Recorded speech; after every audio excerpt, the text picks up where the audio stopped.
네, 오늘 취임을 한 이성윤 신임 서울중앙지검장은 검찰개혁에 적극 동참해야 한다면서 절제된 검찰권 행사 그리고 민생법죄 수사 정상화를 강조했습니다.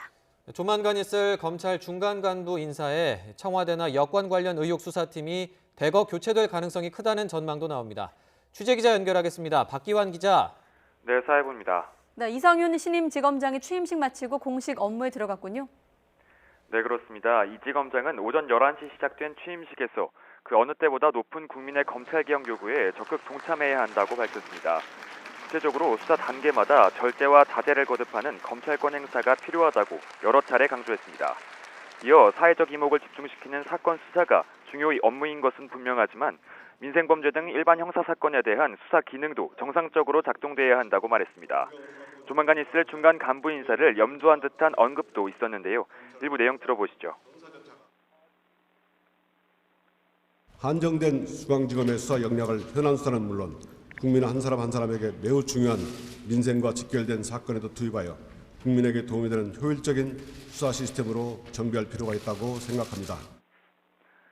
이 지검장은 효율적인 수사 시스템이란 표현을 썼는데요.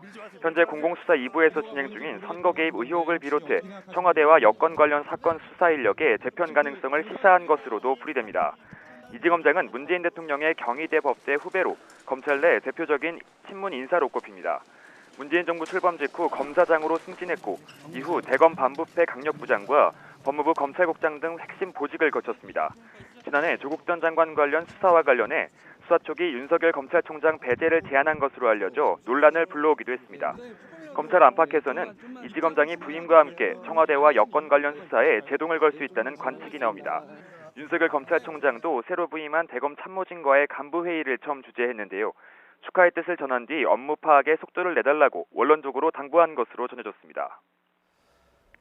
네, 그리고 실제 수사팀 교체까지 예상되는 이 중간 간부 인사가 임박했다는 관측이 나오고 있죠.